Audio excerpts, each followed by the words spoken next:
Hi, everybody, and welcome to Central Washington University. Can you hear me? This is try number 3. Are we functional? Lynn? Do we have sound, Lynn? Yes. Thank you. We're 5 by 5. That's wonderful. I had to restart everything. Okay, let me swing this camera around, invite you to our party, let you know what we have planned. And by saying that, we don't have much planned. This is an experimental live stream from an actual live classroom with a bunch of guests as well. So let's get over here. Thank you, Lynn.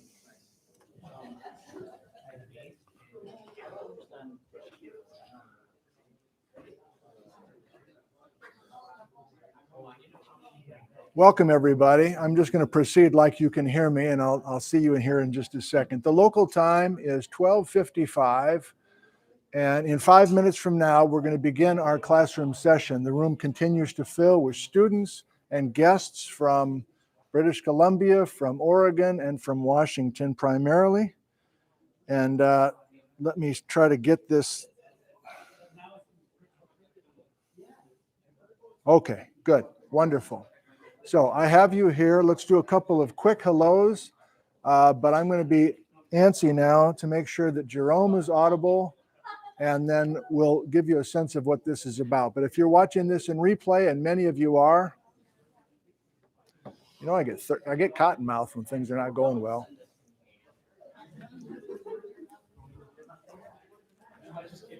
Calm down, boy. Calm down, boy.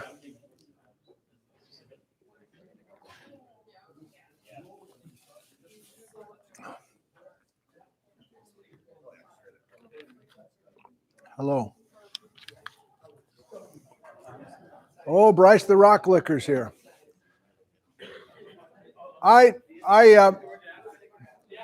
You guys, if you're comfortable in the back, great. Don't move. Everybody else, let's get closer, please. We need a group here, okay? So please, some of you, especially students, get back to your normal routine. We don't want to be spread out for Jerome, but seriously, some of you guests as well. This is us for the most part, I think, and we want a nice discussion.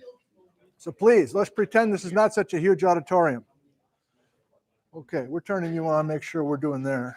Press and hold till it's blue. You want to come over and say hi to these guys? Yeah. Make sure it's working. Is it working? Is it working? Can you hear Jerome? You want to say hi? Who are Hey, everybody. Who are some of your people that you just come to mind in the live chat? Letha Lee. I guess, yeah. Actually, the ones that I now appreciate are the ones that are here. I met Gary, and I didn't really know what Gary looked like. Country Gary's in the freaking room, and he's like, hi. Okay, it's working. Yeah, we're good. So let's keep you on, Jerome. Yeah. Jeff from Vinman's Bakery. He's there back. He is. Thank you. All right. So, students, if you haven't figured it out yet, there's a Brett's 1928 map for you to enjoy. If you didn't get one in the field last week, that's yours to keep. Guests, if you would like to get a Brett's map to enjoy during this discussion, we will be referring to it, I guess, a little bit at least. Yeah, maybe. Yeah. The cookies are mostly for the students, I guess, Alice. Alice from Portland bought you cookies, courtesy of Vinman's Bakery. Can we thank her, please, for that? Yeah, man. And there's the baker himself, Jeff. Okay, so I feel like for you guys, we got 2 minutes before we start. Nice. Let me set the stage for this. This is the third of 3 Jerome Lesemann videos. I don't know if you've seen the first 2. One was a formal talk in this room on a Friday to the entire geology department. The second one was a recorded video from this classroom last Tuesday, and that was not live. That was me wandering around with the gizmo and everything. This is the third of those, and this is an experiment as well. It's mostly to start, I think, Jerome sharing some images and some maps and building off of, what do you think? Building off of what we did in the field on Thursday. We're just going to talk to Or we start with questions and then going from whatever you like. But we're going to talk to them like they were all out with us. Sounds good. Last week in the field, and also last Tuesday in the classroom. And we have Lynn in particular. Lynn, what's your handle in the live chat? Chair Carlcia, Lynn Bauer.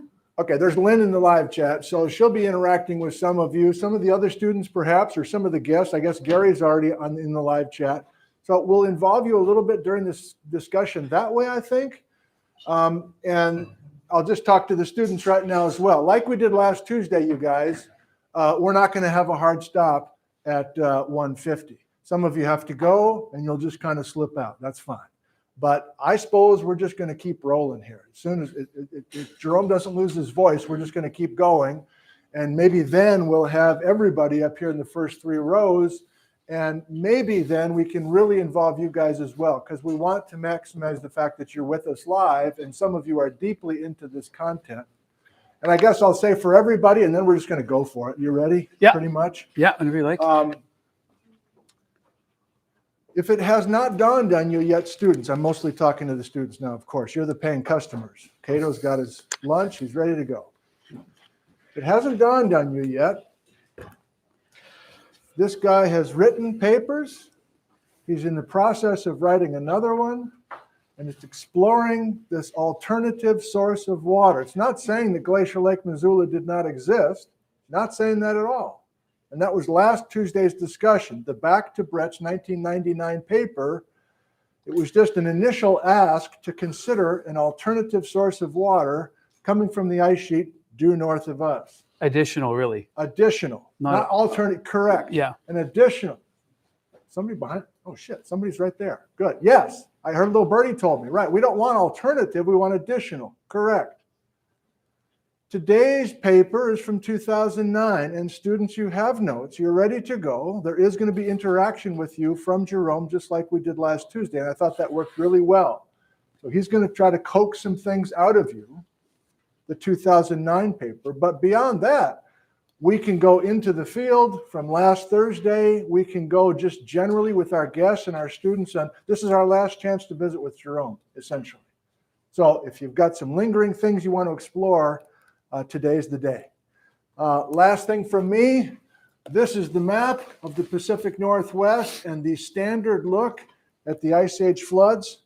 But we are looking at this paper right here, and it's at nickzentner.com, 2009, Lesemann and Brennard. How do you say that? Brennan. And that's our focal point today. I'm hiding behind here and directing. However you want to do this, baby. Let's do it. Okay. Let's do it. Thank you, Jerome. All right. I was thinking we'd start with questions or ideas or thoughts or things that weren't clear or that you sort of, if you connected some between our last outing in the field and our first discussion from the 99 paper plus the presentation Friday and this paper, because what I presented Friday overlaps a lot with some of the content in this paper, so maybe that's the place to start. Good. Let's feed you want to do that, some or thoughts. Because I can go in different directions gladly, but maybe let's just go with questions or issues or sticking points. Yeah, let's go. Can I get like a dumbed down definition of gremlins? Okay, good. You're repeating questions. A simple definition of drumlin, and because they're a big part of that paper, but yeah, we'll talk about why they're in there. So a drumlin is a glacial landform. It is typically viewed as, it's a hill, so it's a mound. It's a mound of often assumed to be, and reasonably so, in most cases, till, so glacial sediments. And it is streamlined. In other words, it tends to be elongate, so it's longer than it is wide. In plan form or from above, it would look like something like this. So it's got a bit of this sort of streamlined shape, and the idea is that the flow is in this direction. So in cross section, it might look a bit like this. Okay, so this is plan view from above. This is a cross section view, and the flow is in this direction, something like that. And they occur in fields. I mean, they're very typical. It's like probably the most ubiquitous glacial landform. Wherever there's been glaciation, especially of the sort of ice sheet flavor, you have drumlins. And so they're a very important indicator and landform that we use to reconstruct not just the extent of ice sheet, but also their direction. So they occur in these big fields. They tend to to fan out in many directions. There's a whole bunch of them on Waterville Plateau, exactly where we were the other day in the field. There's a bunch of these streamline hills, much smaller than some of the channels we were looking at, but they're there. Yeah. Yes. On the same topic of Yeah. terminology, I was confused on saprolite. Saprolite is deeply weathered plutonic material. So when you have plutons like granites or some granitoid exposed to chemical weathering, it produces a deep layer of decomposed granite. Some of the minerals in the granites chemically weather differently and faster than others. So it's sort of in the combination of the minerals in a granite. If you loosen and weather out some particular minerals, then you end up with a bunch of harder, more resistant ones like quartz. And it's sort of this loose mass of crystals, really, from the original pluton. And that's often going to be used as an indicator of the absence of glaciation, because the thinking is this stuff is loose, easy to erode, and so if a glacier moved over the area, it would just easily just move that material away. So deeply weathered accumulations of material can often be used as either areas of non-glaciation, so not covered by ice. In this region, especially in the northern Washington, that would be areas that we call nunatak, so areas sticking up above the ice. So the ice sheet is there, it's just that these are sort of summits poking up above.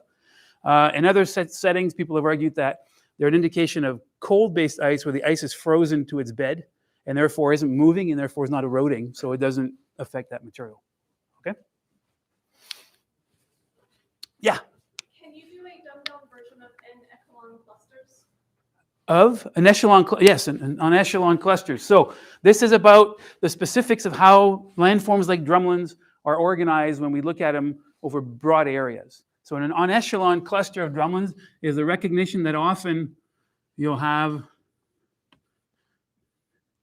stacks or sets of drumlins that are just slightly offset from each other. And often they can even be occurring on a larger kind of streamlined surface. So there's a scale sort of recognition of different scales that are sort of nested together when we look at big fields of streamlined landforms like drumlins. So the writing is this idea here on echelon, just meaning that there's a grouping, but the grouping is clustered and has little offsets between the drumlins. Okay. In the paper, there's a figure with three cartoons. There's like a colored digital terrain model. There's an aerial photograph, and on that one, there's a couple of examples of on echelon clusters on the figure. Okay. Yeah. In the field, you said that underneath the ice floor, it was like mini channeled scablines, but I'm just confused, like, did the water just like melt off the ice floor, or how did that, was it a lake or? Okay, so, all right, so now we're getting into sort of the other angle of that paper, which is about the flow of water, the reconstruction of flow of water under the ice slope. So where we were, you're thinking we were in the field, we said there's a miniature channel scabland. Yeah, so if you remember the scabland pattern of erosion that we get, there's sort of two aspects to it. There's this idea of it being anabranching. So remember we talked about inefficient drainage structures where it's kind of overwhelmed by the quantity of water and just creates its own pathways.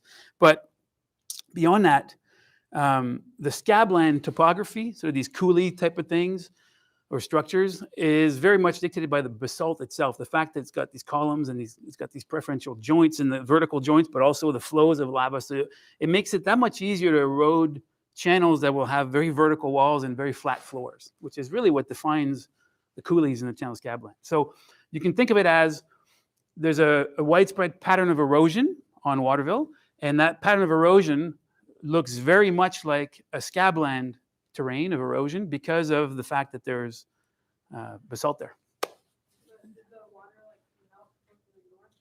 Okay, so the question of the water itself and the quantity of water, the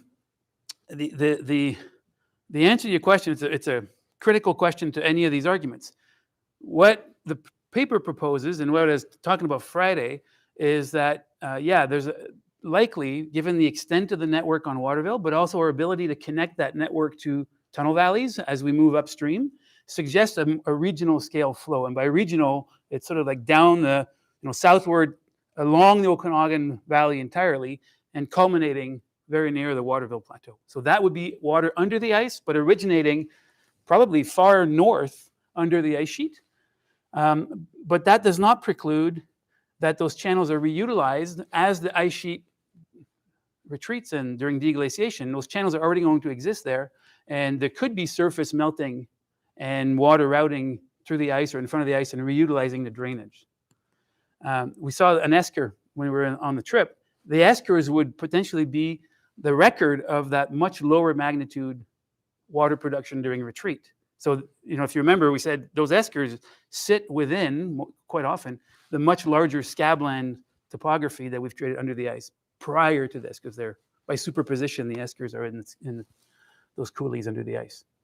So that's a really key thing to work with, is that the same area, the same landscape, has potentially more than one event that are similar in terms of operation. That's water in both cases, but in one case it's a lot of water originating much further north, greater volume, and then subsequently a comparatively smaller amount that's generated by the melting probably from the surface and a bit at the base, but two very different magnitudes in the same general location.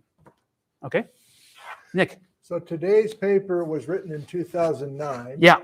And last week's paper was 1999, 10 years earlier. Yeah. What are some key differences or similarities between those two efforts? Okay, so the 1999 paper is, let's think of it as a thought paper, an idea of paper. And really it's called Back to Brett's because it's really kind of returning to ideas that Brett's had originally proposed in terms of when he was looking for a source of water. He didn't know about Missoula early on, didn't know for a long time, in fact, in his career was studied through the scablands. And so he was looking for obvious places where there might be water, and so he looks to British Columbia. The 99 paper tries to put this possibility back on the table in terms of thinking about, that's why we're talking additional water source, not instead of Missoula, but in addition to Missoula, water from Missoula. So it's a very broad sort of overview, big picture kind of thing, just to plant the idea and then see where it goes. Where it goes is the details that come out in the 2009. It's one of the examples of where some of the field evidence was sort of, more or less there in 99, but the 2009 tries to sort of really bring it together more into something more coherent, with much more detailed support of some of the parts. Mm-hmm. Yeah. Okay. Couple more student questions maybe, and then we'll transition to some slides that Jerome has for us that we can continue the discussion, I guess. That sounds good. We can do that. You guys are doing a great job so far. Let's do a couple more. Come specifically from today's paper, or the field trip last Thursday, or even Jerome's talk on Friday that you were all at. Yeah. I noticed it said that ice would accumulate in the valleys a lot more before the glacial lakes. For the valley lakes were there? Yeah. Supposedly, why would there be more ice on the plateaus after the lake had formed? Okay, good question. Could you repeat that, please? Yeah, so the question is, so what you're referring to, I think, is, or how it's stated in the paper. I showed that cartoon on Friday. The very generalized model of growth and decay of the ice sheet, the Accordion ice sheet, proposes that in the deep valleys like Okanogan Valley, you fill those valleys from source areas, say in the Coast Mountains and in the Rockies. So you fill these valleys with ice, and they build up ice to a certain thickness, and then presumably when you deglaciate, because there's thinner ice on the summits, on the mountain areas or on the plateaus, those become exposed before the valleys because you have just that much more ice in the valleys. What we're proposing in the paper is to say, actually, if we build a lake in one of these deep valleys, so this is this catch lake model, then ice over the lake surface never thickens substantially. It's going to be thick, it seals the lake, but it doesn't build up enormously thick. And so this sort of basically puts a limit on how thick the water can accumulate in the valleys, because there's a pool of water there. So that when the lake drains, there's either a breakup of ice, that's one possibility because it's relatively thin, but even if it doesn't break up and it sort of sags back into the space that was previously occupied by water after it's drained, when you deglaciate, you didn't build up 1.5 kilometers of ice to get to the summits. You maintain that ice relatively thin, which means that when you deglaciate, there's still a lot of ice up on the high plateau areas compared to the valley. So it's kind of an inversion of the current view of ice sheet. And one of the arguments that supports this position is that when we look at what's happening in the side valleys to the Okanogan. So Friday I used an example from Tunk, and that pattern just repeats itself all the way north. We see that late during deglaciation, there's a lot of meltwater and sediment being transferred down these side valleys. And so if you're going to so the evidence for this is lots and lots of sand and gravel deposits and great big terraces and benches that go, very far up the drainage systems. So you need a lot of water that persists, the delivery of water that persists through deglaciation. And if you are using the conventional model, well, that ice is gone early because it was melting and exposing the summits. And yet when we look, the summits seem to have evidence of meltwater being generated for a long time. So this inversion of ice thickness in some locations because of a lake allows us to preserve ice on the summits later than we might expect, and supply those side valleys with meltwater to build those big terraces and lakes. I mean, I hope that makes sense because I'm arm waving it, but No, you're good. yeah. But it's the inference of the lake there to affect the ice thickness, but kind of supported or substantiated by the fact that there seems to be so much sediment transfers from high elevations towards the lows. Wherever you want to go. Wherever I want to go. Okay, so let's go to let's go with this lake story or the evidence for for the lake. So that's kind of an interesting area, and Nick and I have had these discussions during the week. If I asked you if you had to go substantiate the existence of a subglacial reservoir, I'm going to call it a reservoir so we don't get confused with a lake. A lake, to my mind, is open to the air, but in this case, it's a body of water under ice. So let's just call it a reservoir. But if I said, what would you look for in terms of sediments or materials that would allow you to say, yep, there was a subglacial reservoir in this location? What does that look like? And importantly, how does it look different from other lake systems or other lake records? You can take a stab at it. I'll tell you right now, there's not a clear answer, but we can certainly think about what that could look like. You're fine. It's not like 300 people are watching live or anything. Just kind of, just go for it. Yeah. Finer sediments like silty clay. So you could expect fine sediments, for sure. I mean, that's often how we'll recognize standing bodies of water. So silts, clays. We talked about rhythmites with the other paper. There might be rhythmites produced. Anything else? Okay, so there might be particular organisms that live in that basin. That would require having access to them and being able to extract them and evaluate them. Yeah, that might be one way to do it. Hasn't been done, and there's been a lot of, or very limited evidence of anything living in some of the lake sediments that do exist. I see here, hands up there. So if it was completely covered in ice, would there be like a total lack of pollen in the sediments? Yeah, so if they're covered in ice over long periods of time or throughout their existence, there might be a total lack of any evidence of influx of biogenic material of any kind. And there's not much living around glacier, but there are bacteria, there are all kinds of things that live under the ice. But in terms of measurable records that would be preserved, yeah, and many of these lakes that we see in the interior of BC seem to be really barren. There's not a lot of anything organic around the deposits.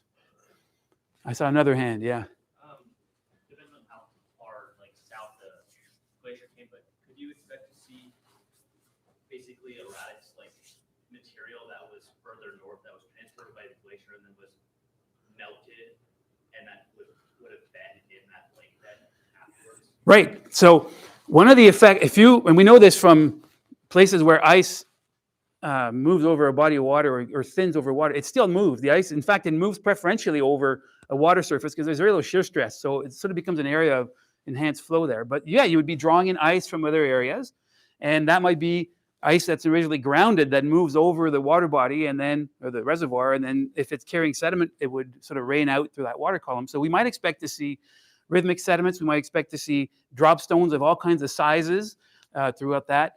in some places, there's water moving under glaciers, so that could be moving a bit of sediment in places. So we could find diamictons types or some till that gets deposited close to the margin. So there's a whole host of different, let's call them facies, that we could associate with that body of water. But the issue or the problem, the difficulty, is that it's also very much what you'd expect for a lake that's in contact with ice without being necessarily covered. So the subglacial versus the other kind, nobody has really sort of focused or identified a diagnostic sort of set of facies that would say, yep, that's subglacial reservoir, and it's not a proglacial lake. So that's a real tricky thing to substantiate, because if we're looking for the record of that reservoir, it can look like a lot of other water bodies in contact or close to ice, and so there's nothing fundamentally diagnostic about it. The other part of this story, or the thinking we have to put in there, is that big bodies of water, and we're proposing that for Okanogan, tend to drain. So we build them up, but then they also drain and disappear. And so when they drain, they're going to be erosive. So we could have a record, but we might also kind of remove a lot of that record of the reservoir just through drainage. So we're left with kind of really equivocal criteria to say, hey, this is a subglacial reservoir or something different. So kind of a dead end in terms of testable things that we can observe. How do we substantiate in this paper? What's the argument that's made to argue for a reservoir? We've made that case. There's even a cartoon of the thing forming and the thing draining. So if we can't rely on a sedimentary record for that reservoir, how do we even get to the point of saying, yep, we think there's a reservoir there? Yeah. Right. So it's kind of working backwards, sort of retroactively in your thinking, to say, okay, we're seeing lots of landscape evidence of major erosion, and that erosion, as we're proposing, is water erosion more than glacial direct ice erosion. And the argument, what makes a tunnel valley a tunnel valley? Like what allows us to say, yeah, this is mostly water and not, say, ice? Yeah. Yeah, exactly. So Friday we were talking about the fact that one of the very diagnostic features of tunnel valley is the fact that they can go up adverse slopes. And so they're up and down profiles or down and up profiles. And many of the channels and the bedrock surfaces in the Okanogan look like that. Let me just remind you, I guess. There we go. See if that, oh, that comes through. So we saw that the other day. So just so we're clear, we're just talking about this major area here. So that's the Okanogan Valley on the Canadian side, but it continues south down through here. But there's tunnel valleys here. There's tunnel valleys in various parts of Okanogan south of the border. And the argument was really that the whole valley, the whole of Okanogan is a tunnel valley. So we looked at some of these. The next ones are around Omak. So the lines are the long profiles, the elevation change along the bedrock channels that are here and here. And so they got that very diagnostic up and down profile. And then that gets us to Mansfield and the Waterville Plateau, where we see exactly the same pattern, but just sort of at the terminus of where we're proposing this water to have exited and moved from northern sources.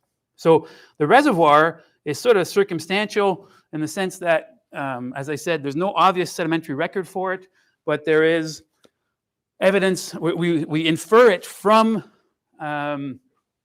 evidence that we think is diagnostic of large-scale water erosion in tunnel valleys. There is a bit of a sedimentary record, however, which is intriguing, and I'll go back to this slide, because if we accept that these big reservoirs tend to drain, and they may not preserve the sedimentary record of the basin itself or of the reservoir, maybe there's a record that's preserved during drainage. And so when we look at many of the valleys in southern British Columbia, this is a seismic section through part of Okanogan Lake. They're intriguing because they've got these relatively simple fills for valleys that are really old, that are regional sediment sinks from during glacial periods, interglacial periods, rivers draining the uplands. We might expect these valleys to just be the huge collecting basin for all these different inputs of sediment over really long periods of time. So we might expect to see valley fills really complex in terms of their characteristics, with lots of evidence of erosion and refilling and cutting again and refilling during glacial periods. But when we look at some of the seismic data, they're actually pretty simple. There's a 3-part fill, extremely thick. That's one of the striking aspects of it. but relatively simple in their architecture. And then if we combine that realization with the characteristics of the fill, there's been a few boreholes drilled in some parts. Not only is the fill really simple, it's interpreted to be really young. By that we mean basically late Wisconsin, so within the time envelope we've been discussing so far, and composed of largely gravel and sand, and then the red part is lacustrine sediments that are during deglaciation. They're associated with lakes during deglaciation. So a thick, young, and very coarse meltwater in place. That's the interpretation from people that did the seismic, in place by meltwater during glaciation, a valley fill. So it requires a prior episode of kind of reaming out all or a portion of the valley fill, and then subsequently replacing it with something that's fundamentally meltwater moved and deposited.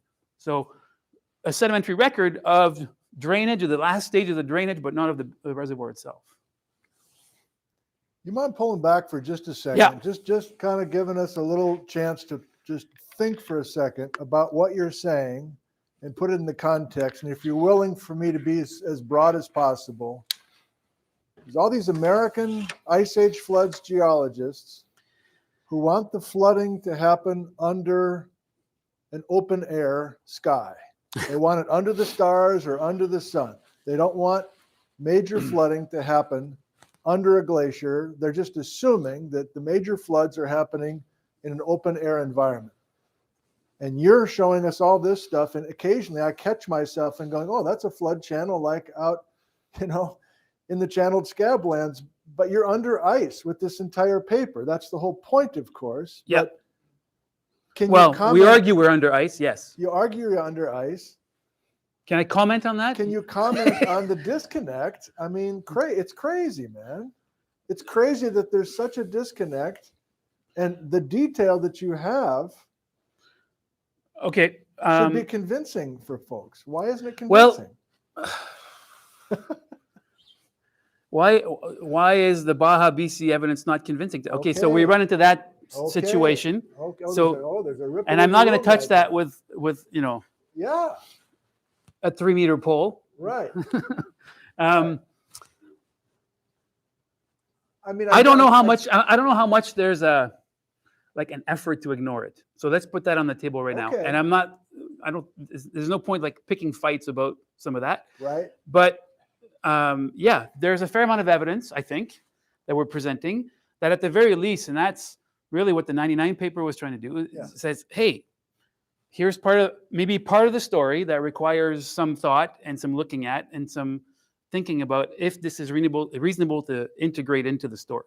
And that's really all you can kind of ask for, right? Say, okay, we can reconstruct some events in this region that would bear on the events that happen in the scablands, potentially. Maybe the timing is wrong, perhaps. Maybe the sedimentary record of this is not what we think it is. Right. But we can't know that until we sort of take that possibility with both hands and kind of work with it. So that's the part that seems to take some time to get off the ground.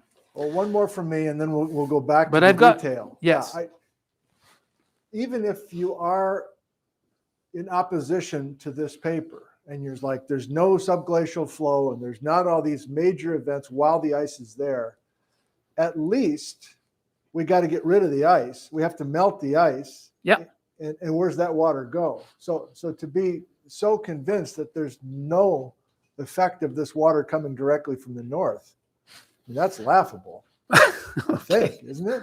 But what you're doing is not just talking about a kind of passive melting of the ice. You're talking about major, what was underflows or something? No, underbursts. Underbursts.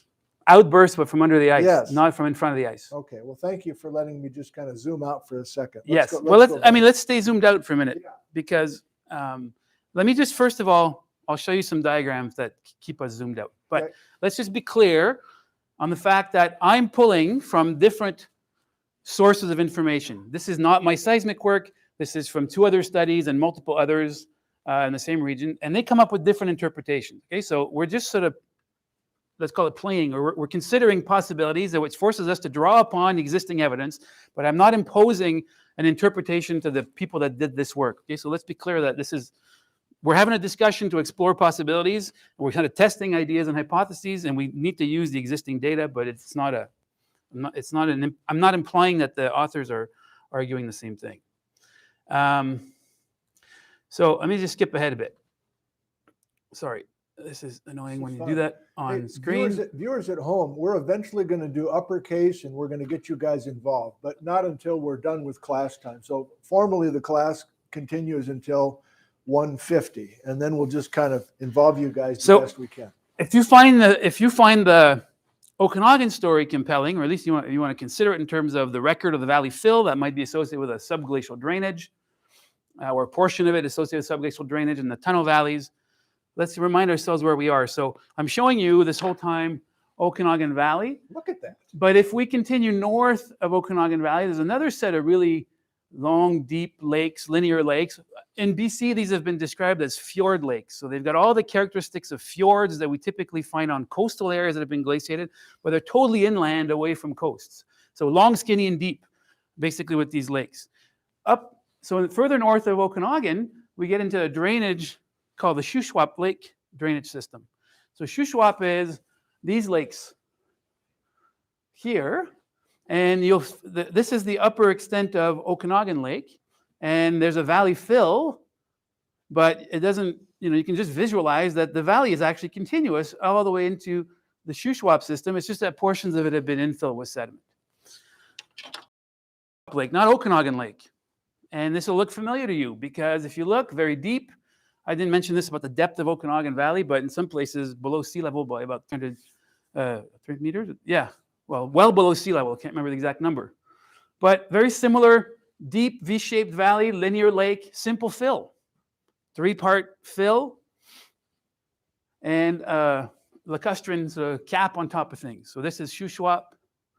Other sections through Shuswap Lake. You can see there's very rhythmic deposits in places, amazingly thick. If you just consider the amount of sediment that you have to transfer into these basins, amazingly thick valley fills, but again, fairly simple. This might be a preservation of a pre-existing valley fill, but we're eroding a portion of it and refilling it, and then we get the modern lake floor. So just appreciate this is modern water depth and lake floor. This is everything that we never see because it's right below the valley.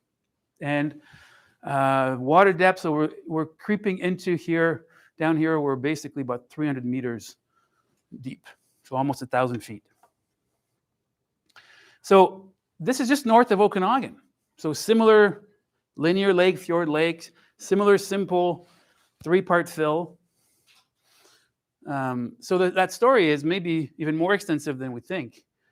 There's the valley cross section. So the few boreholes that have been taken are, I'll go back to my map real quick so we can locate ourselves. So that color diagram is from boreholes near the city of Vernon in that stretch. So it's the parts that are filled with sediment and drilling through that fill. This is what actually gives us constraints on the characteristics of that 3-part fill. So gravel and then sand mostly, and then lacustrine fill on top. So a lot of similarities. And Okanogan is really just one of many north-south fjord lake type valleys in southern BC. So it might be tempting to start considering how that model, that pattern, might replicate itself to other valleys. Let's hear, yeah, let's stop there. Jerome lost his mic. Who did? That? Jerome lost his mic. Okay, Oh, I lost the mic. here, we're going to swap. Okay. Students, you just stay right there. I'm just going to switch. Students, let's get you involved a little bit more before we start breaking up. Do you have more notes specifically from the paper? And how can we get back to that? Jerome can probe a little bit.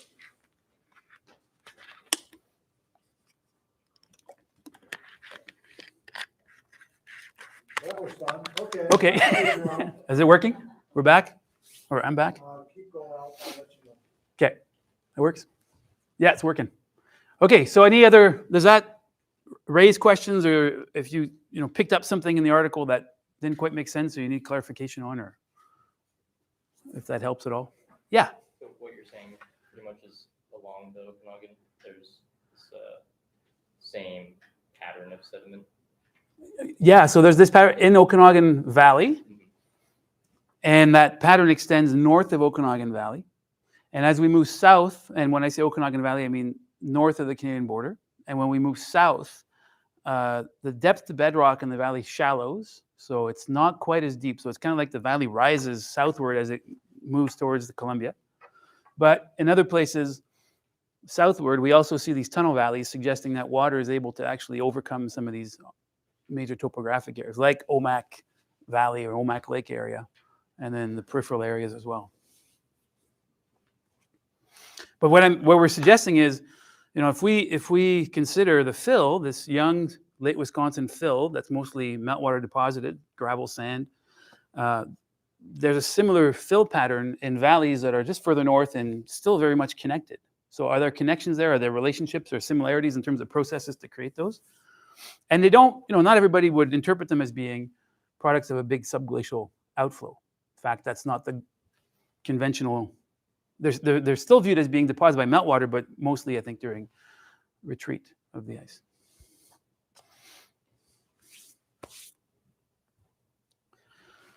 Okay, so. Got 15 minutes, however you want to use the time. Okay, let me think quick then on. I can steer you a little bit. Yeah, go for it. Go for it. I'm not sure which way we want to go with it. So go. What are you thinking? So I keep seeing Lake Wisconsin. Yeah. But some of the 3-layer cake thing. Yeah. Is probably not Lake Wisconsin. Can you comment on, does this stuff all have to be happening at the same time? Or if we bring in Missoula water versus your water? Okay. When does it happen? The timing of that. The late Wisconsin assignment of the fill is really, I think, more. It's not like there's clear dates on some of that, Right. Unless I'm mistaken there. But I think it's more at when is the likeliest episode or period where we're going to generate lots of water capable of moving large quantities of sediment. One of the surprising aspects of these valley fills is that there's no till. And so that's a big question mark, because you've seen yourself, but if you go to the Okanogan, on my side of the Okanogan, but it's the same in many parts on the southern portion of the Okanogan, there's not tons of till on the hillsides. Even though the area has clearly been glaciated, the ice sheet moved over those areas, there's not a lot of till. So as part of these drainages, one of the inferences is that we might actually strip away a good portion of whatever till might have existed from the rock surfaces. So in the Okanogan Valley, the Canadian side, lots and lots of exposed bedrock on the valley sides, right where the tunnel valleys are. Same situation, Omak area. There's lots of exposed bedrock near these channels that we infer to be. So the idea would be that maybe that's when we're stripping the till. But there's, again, no obvious unit of till filling the valleys, which is perplexing for a valley that, if you think of other interpretations, clearly had glaciers in it and focusing and eroding. Why don't we preserve that would be a likely place to preserve a till. So again, the idea is that we might just rework it into gravel, or we could strip it away with meltwater. Okay, I got an idea. If you're a little stalled let's right go. now, Yeah. let's go to a slide that I have, and we'll just involve everybody, including the guests, and we'll just kind of get this going. But I think this map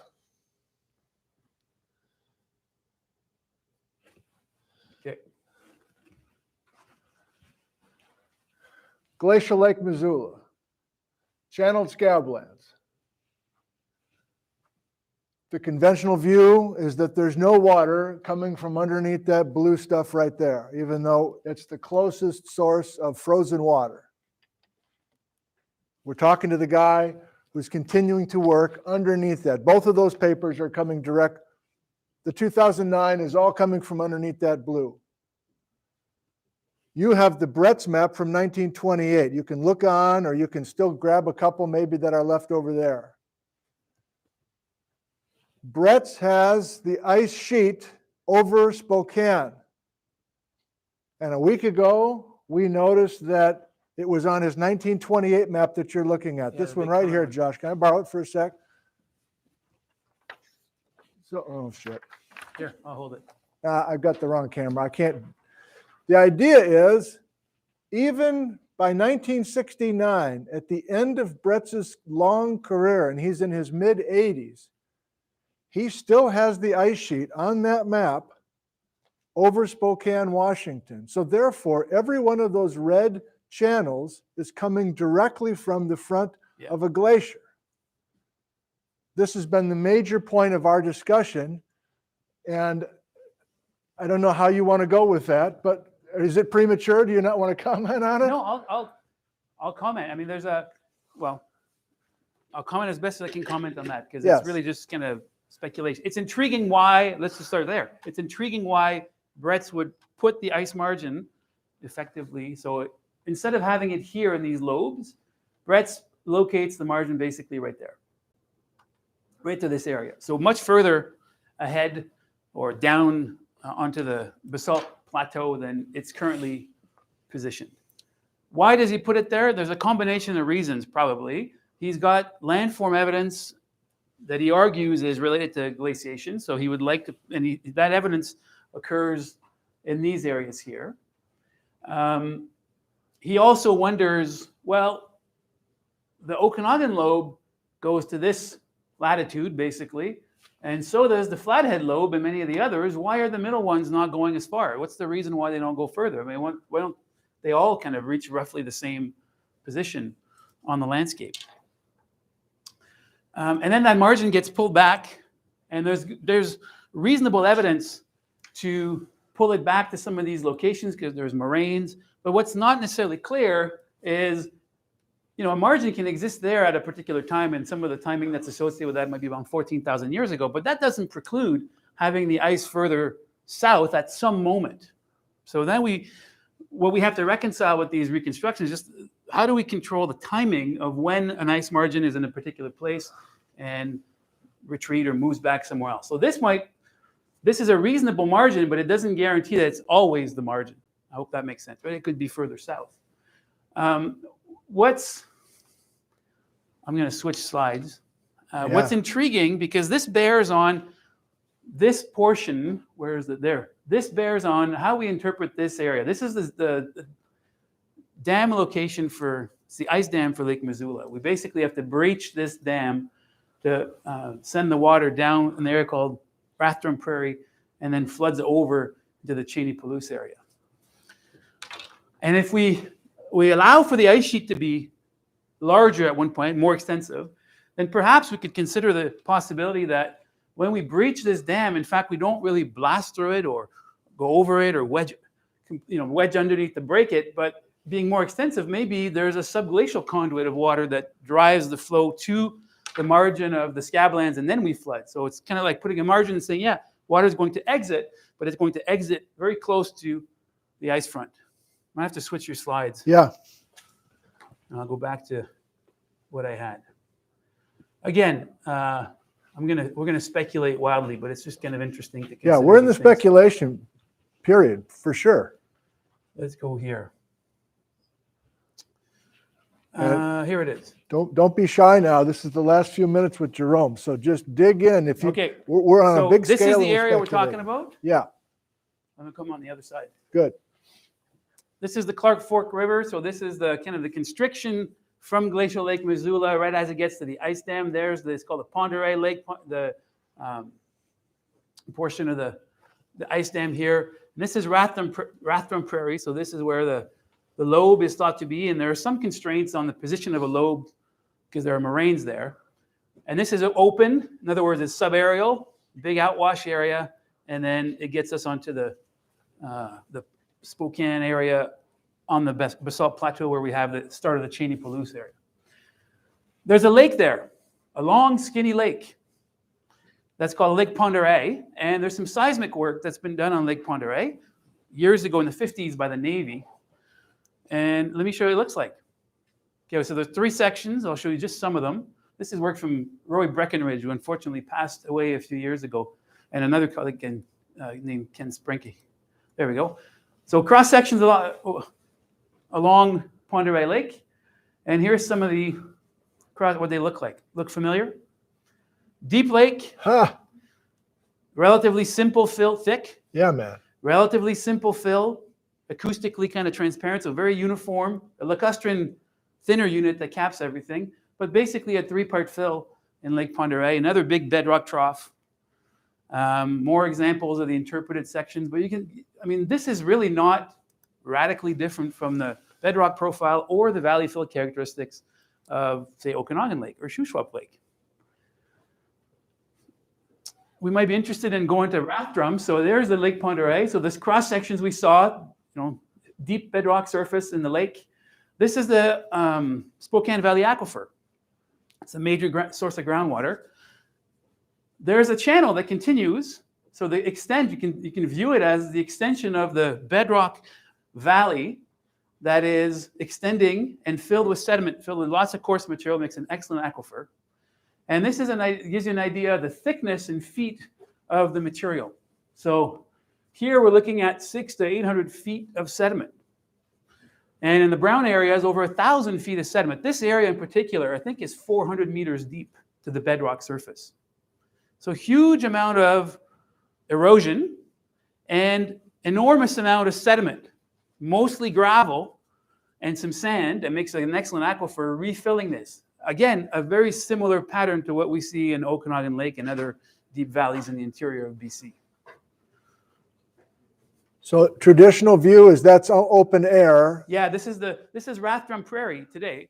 Traditional view is this is basically the water comes out roughly here, or around here, and then this is an open let's think of a proglacial surface.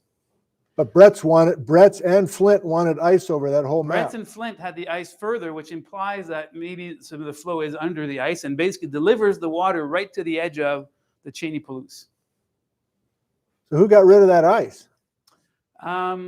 It disappears in the 60s. Mid-60s, it disappears at that location. There's questions about whether or not the evidence to constrain the margin is there or not. It's difficult in there that's flood swept because we might wipe away a lot of it.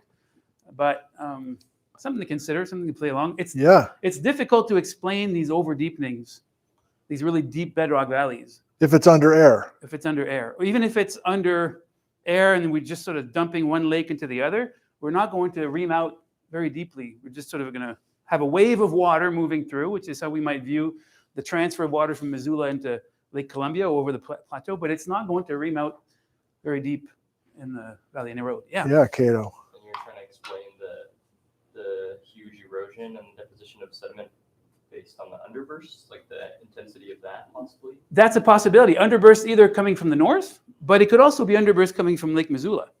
It's possible that we could just route that water from the lake itself under the ice to some degree and drive it up to those locations. Just sort of, again, kind of using various pieces of information that we have and trying to see if we can come up with a bit of a model. Because often, or I should say often, if we no, that was on your map, Nick. Oh, there's further extent to that. I'll go back to it. This dam, the idea here, the model is requiring failure, refill, so reestablish the dam, refill the lake, fail again, refill, fail again, multiple, dozens of times in some interpretation. Maybe it's simpler to have one big failure and route the water to the scablands under the ice, and after that, the lake will be smaller.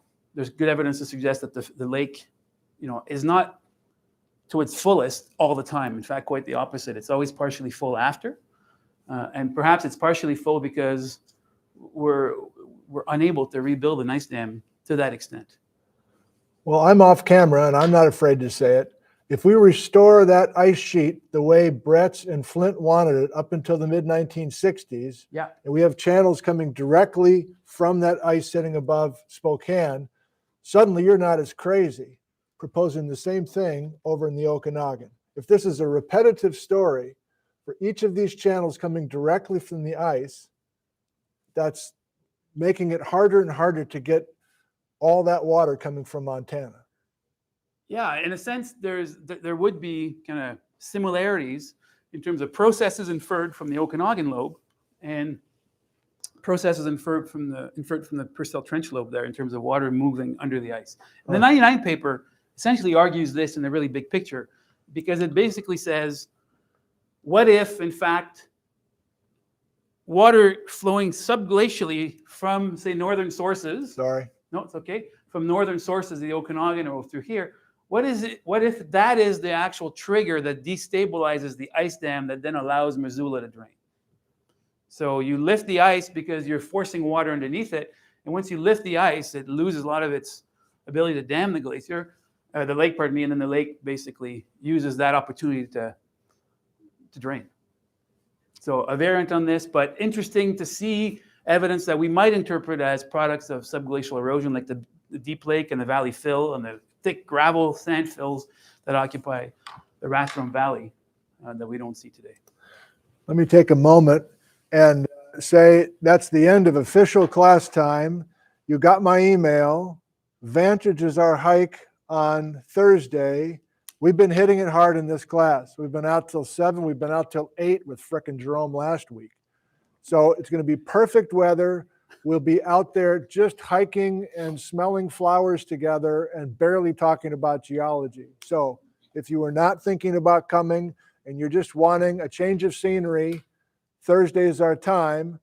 You know where we're meeting. I guess I won't be saying it specifically for those guys. But I think we've got our 12-passenger van and a 10-passenger van. It's a slightly smaller van for the second.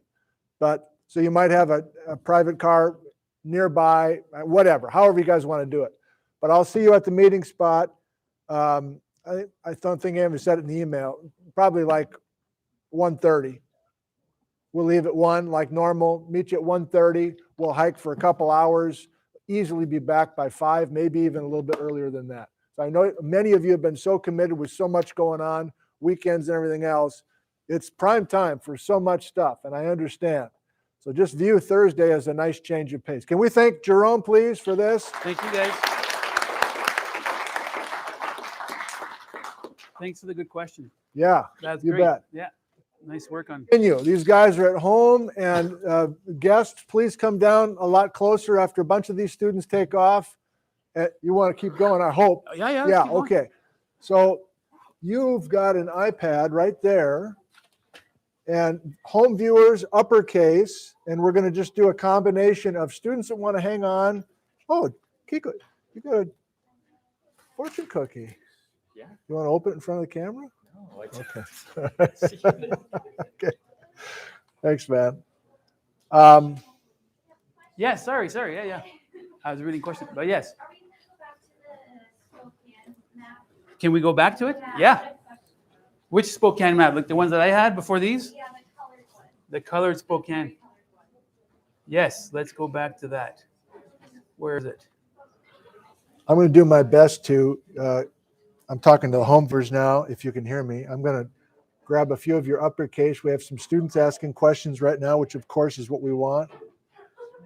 But between Jerome and I, and maybe a couple other students monitoring the live one? chat, we'll make this happen. Okay. So there's some deep cuts kind of where This is Jessica asking a question. that go east. Oh, This? God. Oh, up north more. Like farther north, they're not even colored in. Oh. Sorry. Yeah. Yeah, underneath the. Let me get the stick. Washington, What the Idaho. frick? Yeah. Underneath where here you mean? Yeah. Like these valleys. Is that what you mean? Yeah. They're pretty deep looking. What are those currently interpreted as?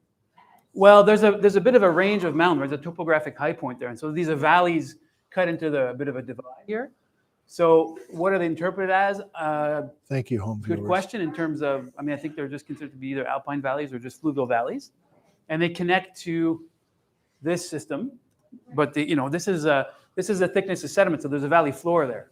So if you go there today, you sort of drive into this area. There's a lake, and then you might go up the drainage. But the idea that valley either is left hanging above the floor of this bedrock surface, right? So if we were to strip away all the sediment and we get to the valley floor, maybe that's a hanging valley, or it's a valley that actually is continuing much deeper in size close to the floor of that channel.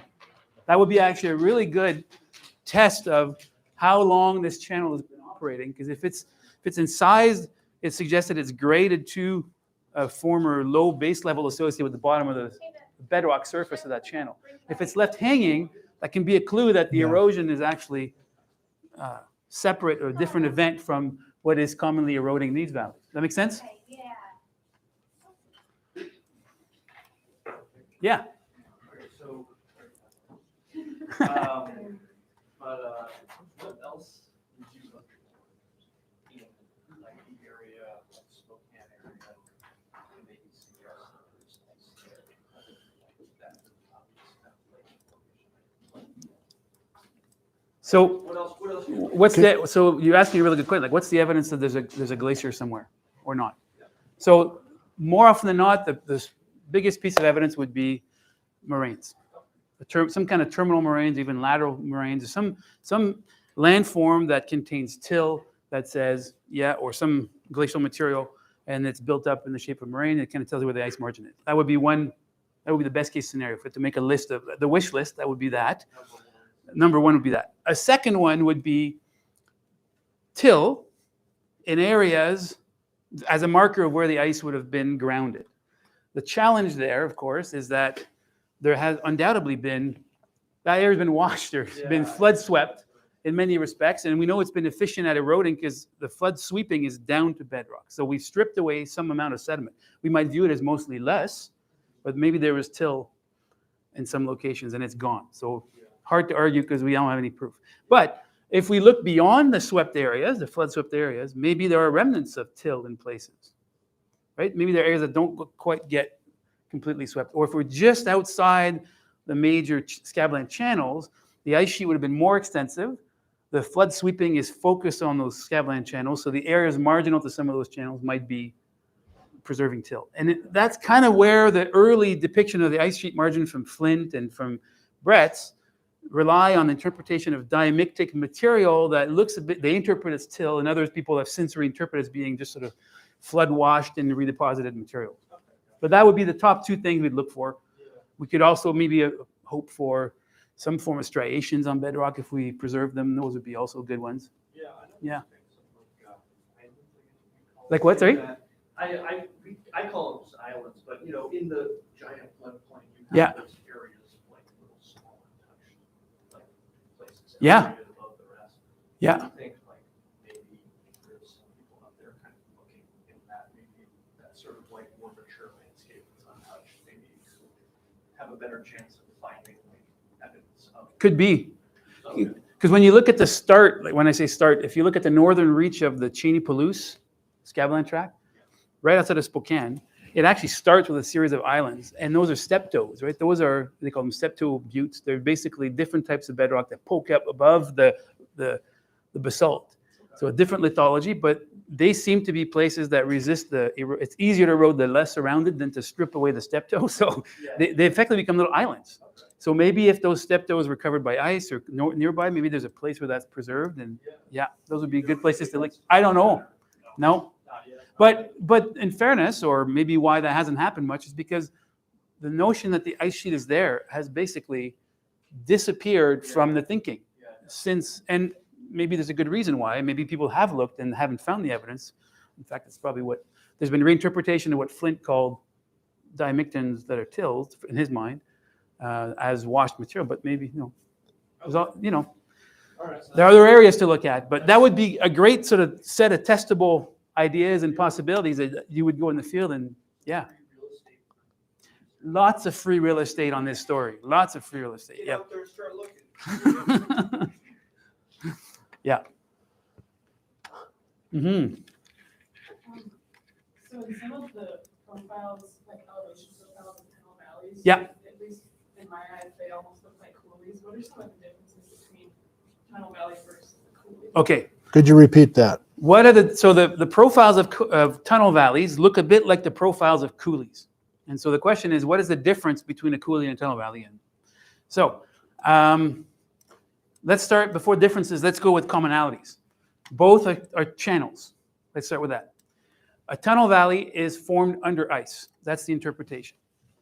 You can have tunnel valleys that have a profile that goes from high to low that would be essentially the same as if it was formed by a river subaerially.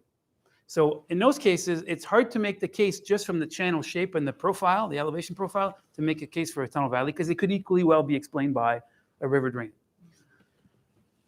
And in fairness, or in reality, many tunnel valleys are reutilized after glaciation by rivers. So how do we narrow that down? Well, we narrow it down either based on kind of those same questions, like what are the materials? Is there a moraine in front that the tunnel valley sort of moves towards and deposits some sediment beyond the moraine? So you end up with landform relationships to constrain the interpretation. In some cases, tunnel valleys have these irregular profiles that gain significant elevation. That's kind of smoking gun for pressurized water, especially when the channels are really continuous across the divide. Because in some cases, even if you look at the mature landscape of the Palouse, you know, the headwaters of some of these drainages, they're very close to each other, like on a little ridge. But when you have tunnel valleys that clearly cut through a divide and are incised through the divide, that's really a clue. It's not just two channels kind of meeting by chance around the same location. It's a continuous pathway for water. So that would be the key clue. So the coulees, what's the difference with a tunnel valley? Well, the coulees that you have in the scablands naturally drain along an elevation gradient that doesn't always require major elevation change or pressurized water. There are some slight exceptions to some of these coulees. Some of the coulees have irregular floors. So we have to be careful about the idea that an irregular elevation profile is necessarily a tunnel valley, because when you fill the coulees full of water, and you think about the energy of the flows through coulees, especially this idea of, I think maybe you've run into this idea of erosion with calcs, you know, these sort of vertical they're kind of water tornadoes that are really efficient at, when you went to Drumheller, there's a lot of these circular holes in the bedrock. You're going to create irregular erosion on the tunnel, on the coulee floor. That's still compatible with the water. The amount of erosion and the amount of adverse topography that we have to go over in a tunnel valley is in the order of like tens to hundreds of meters often, not a few meters of channel floor sort of shaping. We can still create that because the coulee is flowing basically full of water. Okay, so we have just to be, there are subtleties about what we say is an irregular profile. When there's significant topographic change and overcoming, then that is more of a clue to the tunnel valley part. And some of the coulees, especially the ones that are formed, well, where Brett's puts the ice margin, they're considered now kind of overspills. You know, the Lake Columbia is full to the brim, and then when it gets fuller, it just spills over the top. There's some pretty big coulees right where the overspill is, and some of the topography close to that is relatively variable. And it's interesting to consider how much water and how much energy does the water just purely overspilling has when it basically goes over the lip of the bathtub. So it might be more associated with these big dumps of water from Missoula that rapidly raise the water level and kind of generate a wave of water in the basin, which then there's no trouble spilling over and creating a bit of these irregular profiles, but not as much irregularity as we have under the Okanogan Dome, for example. Couple Okay, questions from the home crowd. Let's get them involved. Yeah. Toughen Up Fluffy asks, how can you tell a tunnel valley from one that's just filled with alluvium? Or is it filled with alluvium? Some of them are filled with alluvium, some of them are not. So you have to be careful. It's kind of a good question related to the previous one. You could be misled in thinking that a channel is not a tunnel valley if there's alluvium that was deposited under just purely an elevation gradient during deglaciation. So one of the diagrams I had from Okanogan shows you, oh, there we go, shows you both the bedrock profile and if it's available, there it is. There's two lines there. Oh, wrong one. There it is. The bedrock surface and basically the valley fill that includes the thickness of sediment. So in this case, you can compare the two and you see the same pattern in both, but in some cases you could have the appearance of something that is purely elevation gradient driven for deposition, but the underlying profile is irregular on the bedrock. So again, thinking about timing of deposition and erosion. Papagino, are there 9-mile rhythmites in the Spokane watershed? Wow. Like Glacial Lake Columbia. Yeah, there are. Let's call it, there are 9-mile style rhythmites. Let's call it that. Do they represent the same kind of process? Fundamentally, they represent quiet water deposition. So we could go that far. Can we confidently ascribe them to big floods? I'll leave that as an open question. I don't know. Well, you said no in the last paper. In 99, you say those can't be big floods. Okay. They might be in between big floods.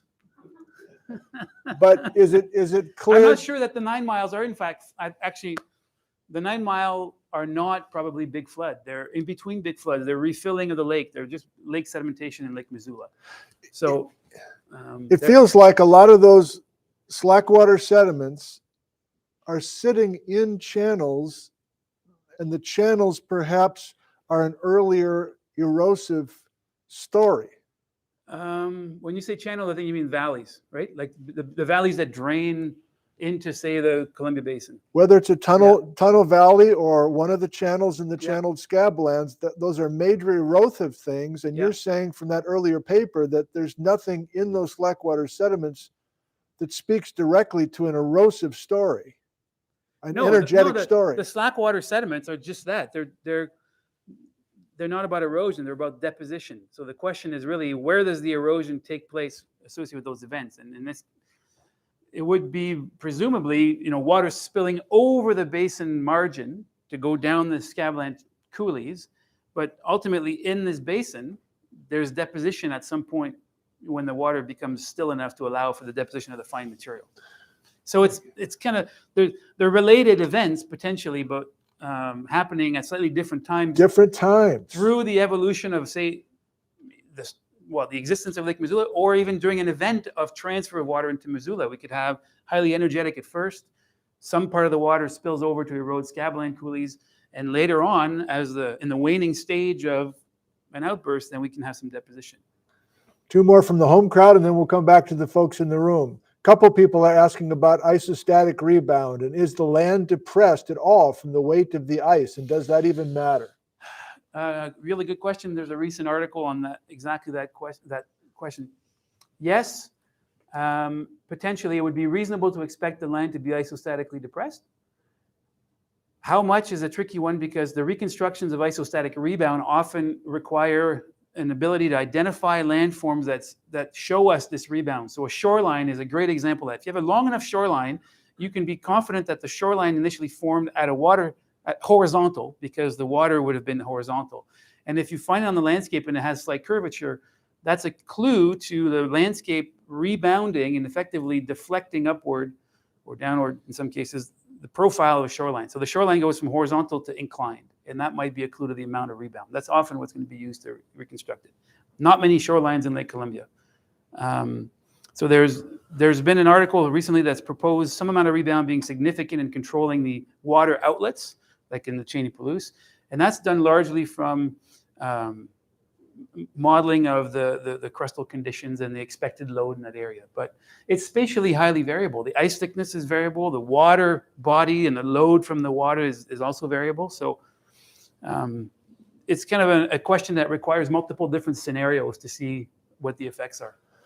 But in today's paper, you said the bottom of the Okanogan Tunnel Valley was below sea level. Yeah, there's no amount of rebound that brings the bottom of Okanogan Valley. It'd be even back to deeper sea below level. sea level. What's that? It'd be even deeper below sea level if you're depressing the crust. Yeah, to some degree it might be deeper. But then it would rebound, and so it might recover part of its the deflection downward. One more from the home crowd. Ray, how does Moses Coulee fit into this? Or does it? Yes, it fits. Let's do it. I think Come it on, fits let's into do the it. story. Let's go there. Moses Coulee is basically, or part of Moses Coulee is the termination of the subglacial outburst or underburst, simply put. So that network of blue channels is connected regionally to the subglacial water coming through tunnel valleys in the Okanogan. Where were we on Thursday? We were here the other day. We were right here in this area here, Mansfield Channels. right, just south of the Mansfield channels. Yeah. Are you working on a paper right now tying Yes. Moses Coulee to this stuff? Yeah. Back to the room. Jeff. On Brett's map, the very northernmost point of Moses Coulee, he has the approximate limit of the Spokane ice. Yeah. Then where did the water come from? At the very northernmost tip on here, what was Brett's thinking? I don't know. I got trouble reading my own mind sometimes, so I don't know what he was thinking. But he kind of has that as the start of the coulee, and it's kind of skinny running all the way down to the Columbia River. That's the perplexing part of Moses Coulee. However we want to interpret Moses Coulee, even if we think it's really old as a fluvial system, it lacks connectivity to other coulees. So I'm not sure that I think Brett's views is something quite old, maybe reutilized during Ice Age floods, but he doesn't necessarily offer a clear mechanism to get there. Can we look Yeah. at your map, looking through that transparent ice sheet and seeing the Okanogan going all the way This? from Canada? Oh, that one. That one, yeah. Yeah. So, Yeah, so the map that we have of Moses Coulee basically maps out channels here and maps out channels up in this area, maps out 2 tunnel valleys on either side, and as we continue, maps out tunnel valleys in some parts along just north of Omak, and maps out tunnel valleys in Okanogan Lake, and considers the fill of Okanogan Valley in many places, and we put all that into a regional picture. It kind of leads us to Moses Coulee as a place where the water would reasonably exit, and there's a set of channels there that we could reasonably associate with that. and yet Richard Wade and others have been trying hard to get Missoula water into Moses Coulee. Well, How are they doing it? they're How- mostly doing it through ice marginal deflection of water or filling of, there's another coulee that cuts across called Foster Coulee, and so filling Foster Coulee and overspilling from Foster Coulee. But this has been an ongoing question, and many have tried to sort of put something together, but you know, it's difficult to deflect the ice. So where are we here? Where's Grand Coulee? Grand Coulee's here. Ice may block Grand Coulee, and if we block Grand Coulee, it's hard to get the water to actually deflect into Moses Coulee. Yes. If we pull back ice margin to open Grand Coulee, then Grand Coulee becomes a drainage way. We can't get water to Moses Coulee. Yeah. If we pull back the ice a little ways, but Moses Coulee is not fully open, then maybe we can sneak some water along the margin of the lobe, but it doesn't have a clear lateral connection to Moses Coulee necessarily, or only partial, but there's obviously a much better connection, I think, from channels under the ice than. So it could be a two-part story. Moses Coulee could have a very, very complex history of multiple flows into that channel over time. But you know, we start with the simplest, most obvious. And The then we simplest, sort like a huge rain gutter going from central BC all the way down to Moses Coulee. Well, yeah, plus a rain gutter that has like connectivity, regional connectivity. That's really the key thing. It's not just imagining water under the ice, but it's also realizing, yeah, there are channel networks that we can kind of link up in a bit of a chain. Yeah. Back to the room. Anybody now? Backcountry Gary. Jerome, do you have a sense of the topography of the Okanogan Lobe itself? Like if you did a cross section across the border, about how thick would the ice be? Does it taper both to the east and west? Could you repeat that? Yeah. So you're asking me about the topography of the Okanogan Lobe. So I think really is the ice surface slope and the pattern of ice thickness through the Okanogan, right? Yeah. Yeah, I mean, there are some estimates, especially around Sorry. water. That's okay, don't need it. Over Waterville Plateau, how quickly the slope rises. It's a tricky question because there's a lot of pronounced topography in the Okanogan. So we can't just like think of it as a big chunk of ice that's free to spread wherever it wants on the landscape. It kind of spreads out over Waterville Plateau. But as we move back north, so we're going to sort of think about a longitudinal thickness profile, but we can also think about across an east-west and a north-south way of thinking about it.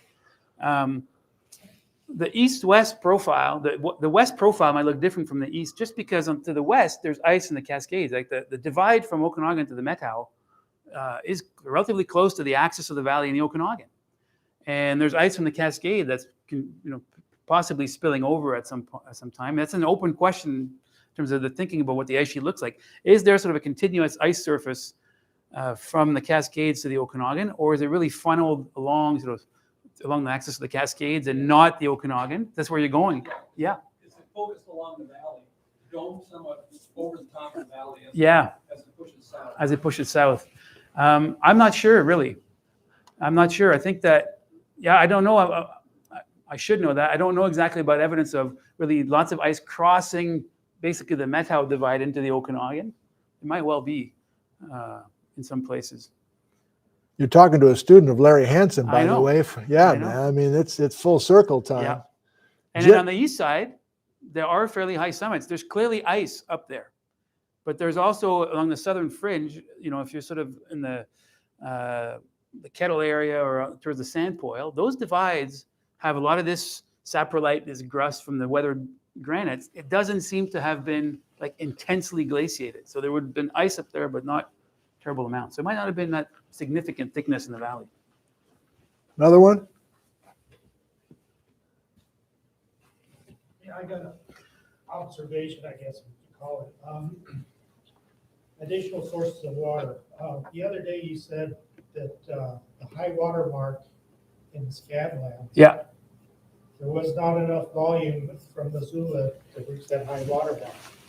Yeah. Which suggests to me that there was water there from either came there from somewhere else or was already there from somewhere else. Right. Missoula happened. So I guess that's just it, my observation.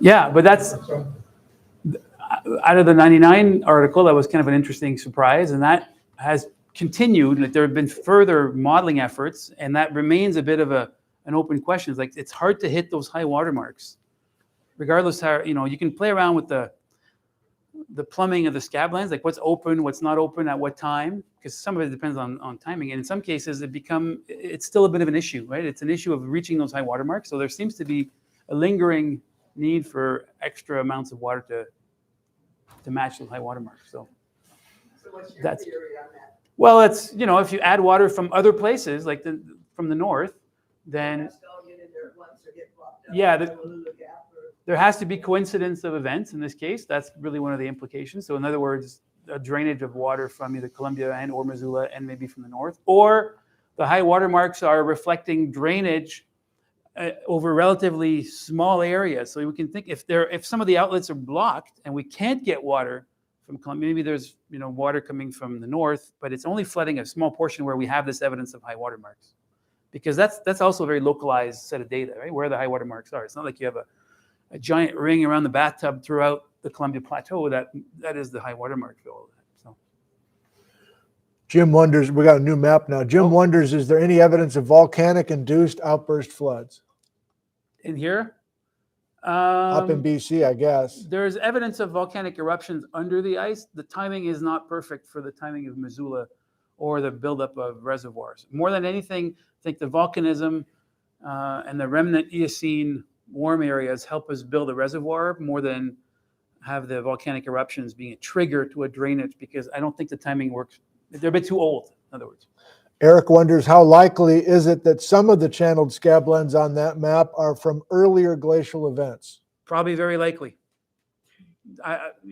Which ones and when, but there's lots of evidence of older floods, late Wisconsin floods, and it's a very real possibility that, for example, if you look at Grand Coulee, the amount of removal of material, excavation that is required, do we accomplish this all in one big flood?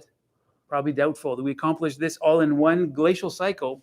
Also, perhaps, depending on who you talk to, might not be the case. So there's probably a very good chance that this channel scabland is more of an episodic development of the landscape over a long time scale than a single sort of like snapshot where you form everything at once. I don't think really many people would bank on that. And as Nathan asked in the field on Thursday, is it possible the Missoula water is late and those earlier floods are coming from the north?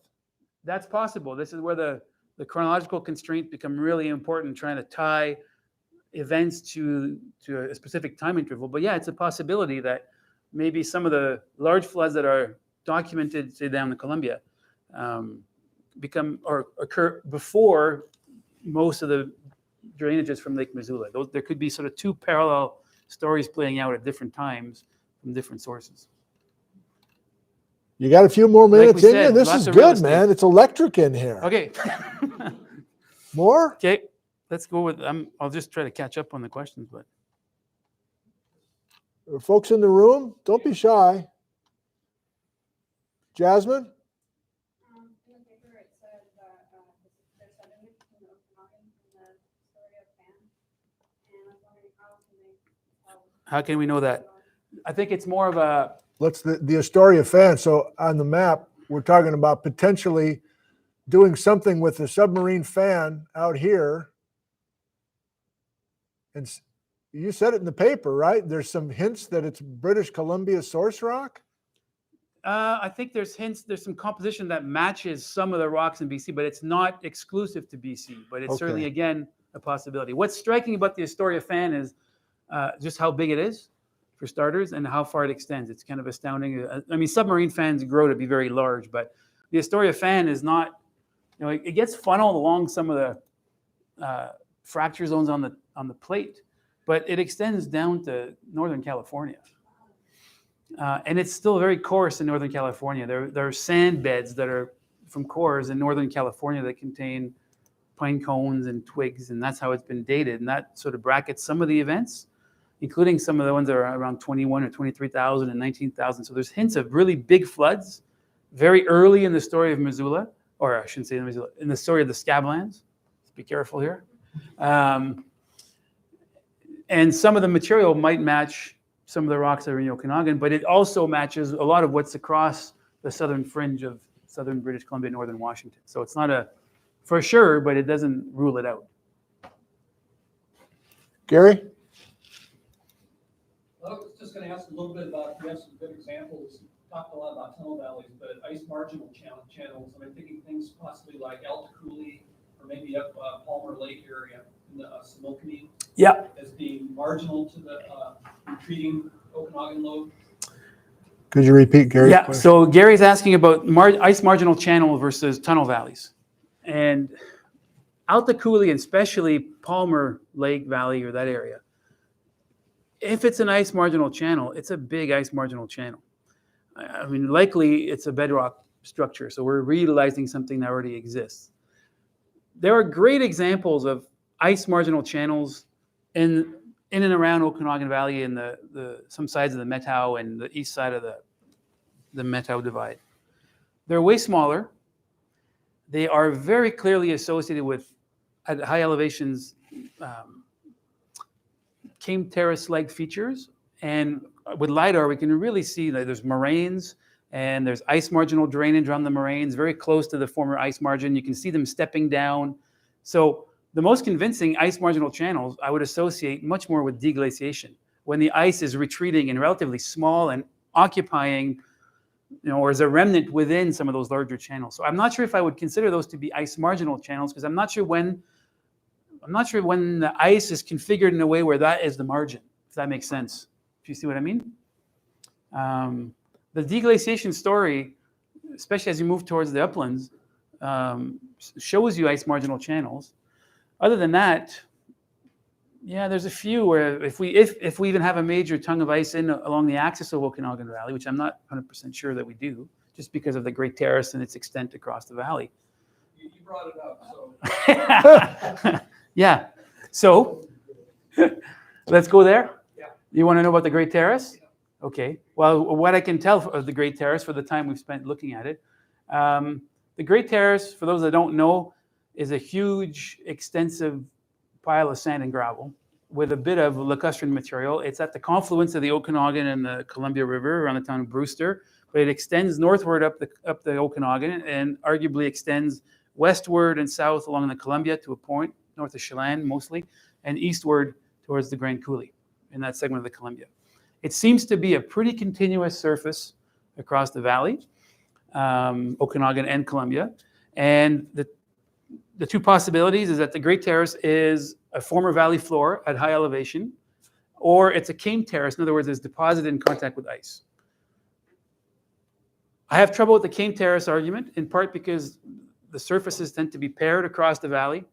The evidence for a lot of ice in the axis of the valley is pretty minimal. There are pockmarks and kettles, but that doesn't make a huge sort of tongue of ice that imparts some kind of hydrological blockage to build a localized sediment pile, right, or a fan there.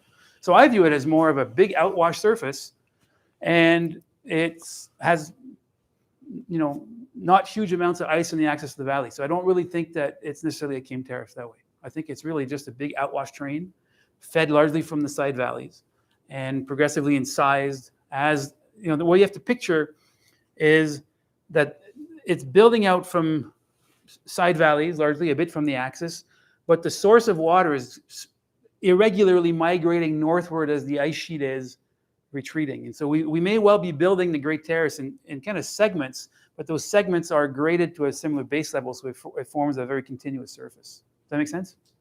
More or Sure. less? Yeah, I was trying to, what's the end of it, how that, Why is it so abrupt? yeah. Okay. So why is it so abrupt, like all the other major benches? Because it's been trenched, it's been incised by the Columbia River. Whatever is controlling the height of the Great Terrace, if that's a local base level, when that disappears, then there's going to be incision. And so we start creating all those flights of terraces that we see. So it could be incised by a combination of valley side outbursts of water. The example I used Friday with Tunk Valley. We have those big bed forms in OMAC. They're not on the highest surface of the Great Terrace. They're actually on a lower terrace. In other words, incision and trenching of the Great Terrace has already begun when these bed forms are created on one of these resulting terraces. So the trenching could well be related to outbursts, but of much smaller magnitude, and progressively becomes more of the Okanogan River trenching the rest of it. So it leaves behind these big remnants.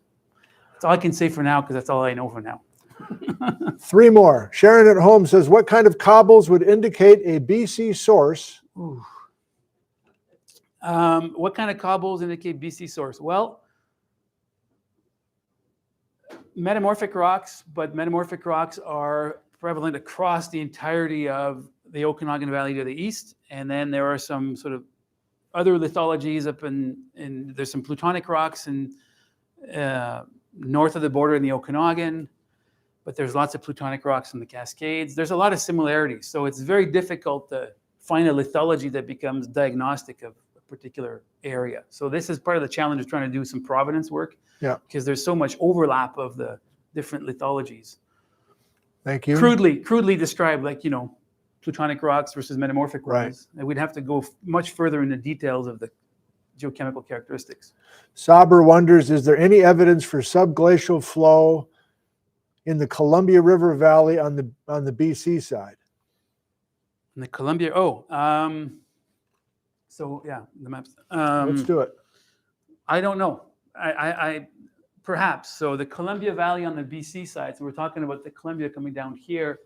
There might be. I don't know. I don't. Okay. The valley fill characteristics, I'm not sure about. So not sure. Okay. 2 more from the room, and then we'll call it a day. Steve. Yeah, just a short comment. Irrigation today in the valley here, you've got many ditches, laterals, underground piping. Yeah. And every irrigation system needs a kind of water source. So not really a question. I just see this as a big irrigation system. If you have a good system, you need to supply water. Yeah. Here, depends on our snowpack. Yeah. So I kind of, to me, it's easy to understand. So system, even though it's complex. It's kind of a hydraulics and pressure pipes. Go up and over hills. And you need to scale your pipes to the amount of water you have to move through it. So inversely, you could take the size of the channels and say, well, they have to scale to the flows that go through them. So, well, they are in fact scaled to the flows to some degree. So it needs big channels mean big water, basically. So, yeah, that's a good analogy that way to think about it. Alice? Have you had any big evolutions, any big changes in your thinking since the 2009 paper? Have you had any changes in your thinking? My thinking since 2009 on the paper. Yeah, I mean, I think the Moses Cooley work is sort of on the positive end, is reinforcing, I think, some of the arguments, in my mind anyways.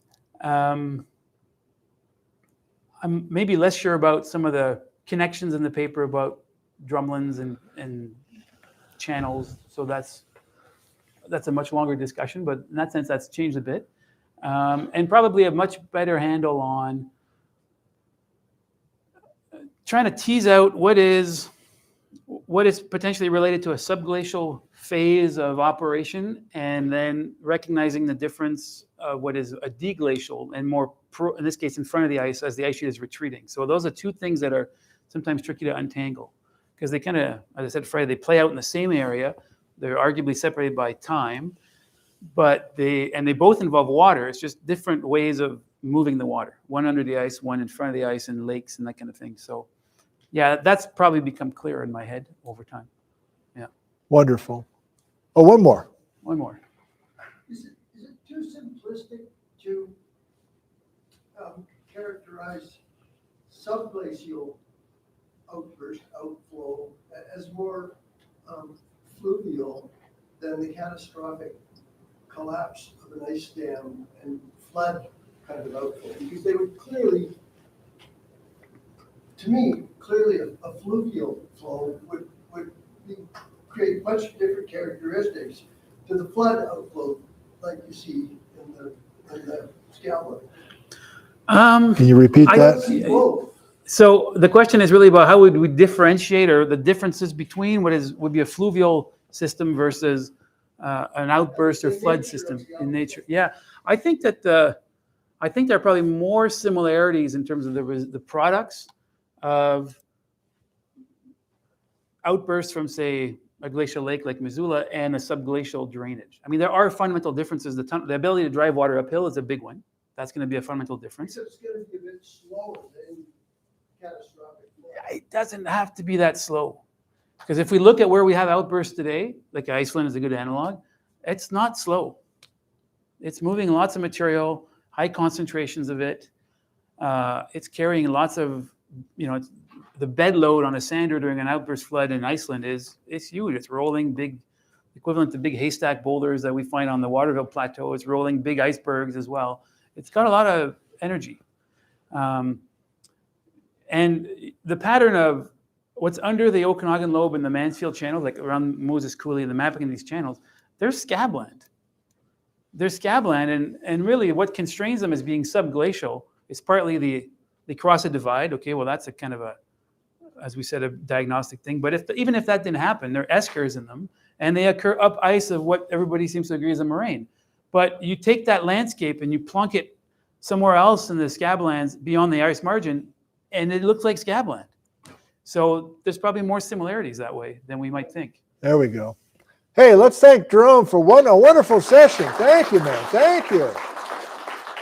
Woo, doggy. All right, well, feel free to come on up and visit one-on-one, and we'll turn Jerome off here. And thanks, everybody, for coming. Okay. I think that was great. Yeah. I'll just keep We that turn on. that off? Yeah. Yeah. We're good. Let you visit. You can keep that on for now. Joshy, thank you. See you Thursday. I'm not a student, but you want that back? I might borrow it just from you right now. Then can I get no? You want to grab another? If you want to hang on to one, Yeah, just go ahead. If there should be more over there. I'm going to borrow this right now. Yeah, thank you.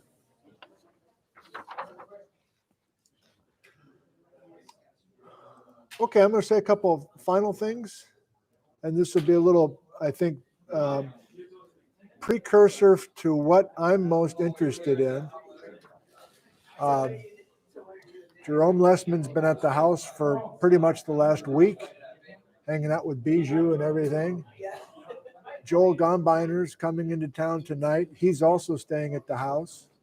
Sky Cooley's coming on Friday. So we're going to get all these guys together, and there's lots of exciting things kind of snapping off. Now, how much that will continue in a formal publication setting, I don't know. But for me, I'm just going to keep rolling with this because I'm in the zone for sure right now, thanks to all these discussions I've had with Jerome. Let me give you an example. And this is the map we've been using. So this is the J. Harlan, was there one? This is the map that triggered much of what Jerome and I have been talking about. And I assume you can still hear me. And this map has ice on the Waterville Plateau. That's no big whoop. Every map has that. But Brett's and Richard Foster Flint insist that that ice sheet also is over Spokane, Washington. Yeah. This thing right here is Spokane. And that is a huge revelation to me and to Jerome. And what I'm trying to show you here is that this most revered Ice Age floods geologist, J. Harlan Brett, never gave up on this idea that the ice sheet is on top of Spokane, And therefore, many of these major flood channels, this is known as the Cheney-Palouse Tract, is coming right out from underneath the ice as it appears. So I want to look carefully and read Brett's as carefully as I can. Why does he still want that ice sheet on top of Spokane? As recently as his last paper, J. Harlan Brett's is in his mid-80s, it's 1969. He still has that ice sheet over Spokane. And that's such a crucial matter here because if Jerome continues to try to talk to anybody who's willing to listen, that we have subglacial flow underneath the Okanogan lobe, why the hell can't you have subglacial flow underneath that Spokane ice sheet at the same time or not? And if you restore that, you have a much bigger ice dam to hold back water in Glacial Lake Missoula. And maybe you dramatically reduce the number of Missoula floods. There clearly was a Missoula flood, at least one big one, maybe a few. But to say there's 89 Missoula floods, I'm starting to wonder. So there are parallels with the Baja BC stuff, where there's a serious body of work, lots of different kinds of evidence, all around this idea of a water source from Canada coming across the border. And to continue to say none of that data is worth looking at least, is getting more and more outrageous. I mean, if we're talking about J. Harlan Brett's and his outrageous hypothesis, we're talking about outrageousness here. So thanks to Alice from Portland, who ordered cookies for everyone from Vindman's Bakery. You've got to love it. And the baker with his pants full of flour is talking to Jerome right up there right now. In fact, let me give you a quick look at that before we say goodbye. So this was an experiment to live stream from a classroom. I know I don't have mics on everybody. I don't know how much you could follow, but it's just the latest experiment. And as long as we can continue to experiment on how to involve guests and central students and record it and have people find these videos months from now, even years from now, it's fun to continue to play. And so I say thank you, I love you, and goodbye from Ellensburg, Washington, USA. And the next time I'll see some of you next time I see some of you live will be this Friday at noon, April 28th,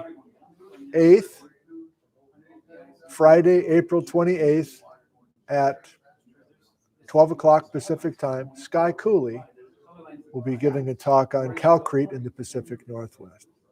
Goodbye. I love you. Goodbye. I love you. Bijou says hi. Goodbye. It's not hill shape. It's not hill shape. It's exactly the same kind of representation.